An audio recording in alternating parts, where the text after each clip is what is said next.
हरे कृष्णा। राधे राधे। सभी भक्तों को सादर प्रणाम। भक्तों, आज रसपान कीजिए माघ मास का महात्म का 13वां अध्याय। विकुंडल कहने लगा कि तुम्हारे वचनों से मेरा चित्त अति प्रसन्न हुआ है, क्योंकि सज्जनों के वचन सदैव गंगा जल के सदृश पापों का नाश करने वाले होते हैं। उपकार करना तथा मीठा बोलना सज्जनों का स्वभाव ही होता है। जैसे अमृत मंडल चंद्रमा को भी ठंडा कर देता है।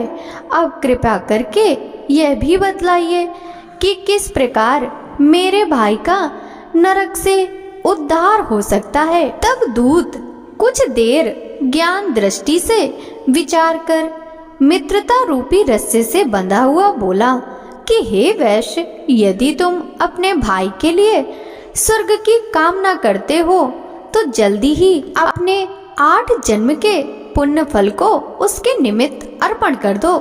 तब विकुंडल ने कहा कि हे दूत, वह पुण्य क्या है और मैंने कौन से जन्म में और कैसे किया है, सो सब बतलाओ, फिर मैं अपना पुण्य अपने भाई को दे दूंगा।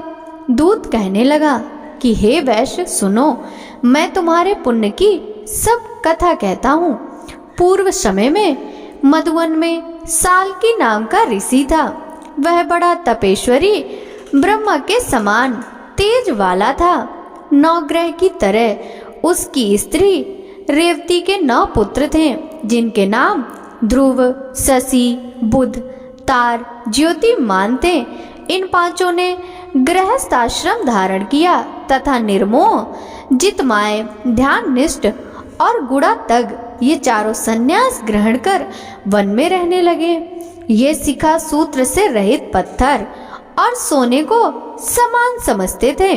जो कोई अच्छा या बुरा उनको अन्न देता वही खा लेते, और कोई कैसा ही कपड़ा दे देता उसको ही पहन लेते।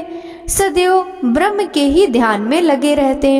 इन 4 ने व्रत, शीत, निद्रा और आहार सबको जीत लिया। बस चर अचर को विष्णु रूप समझते हुए मौन धारण करके संसार में विचरते थे। ये 4 महात्मा तुम्हारे घर आए। जब तुमने मध्याह्न के समय भूखे प्यासे इनको आंगन में देखा तो तुमने गदगद कंठ से आंखों में आंसू भरकर इनको नमस्कार करके इनका बड़ा आदर सत्कार किया। इनके चरणों को धोकर बड़े प्रेम से तुम इनसे कहने लगे कि आज मेरे अहोभाग्य हैं, आज मेरा जन्म सफल हुआ, मुझ पर भगवान प्रसन्न हुए, मैं सनात हुआ, मेरे माता पिता, पत्नी, पुत्र, गौ आदि सभी धन्य हैं, जो आज मैंने हरि के सदस्य आपके दर्शन किए हैं। सो हे वैश्य, इस प्रकार तुमने श्रद्धा से उनका पूजन किया और चरण धोकर जल को मस्तक से लगाया।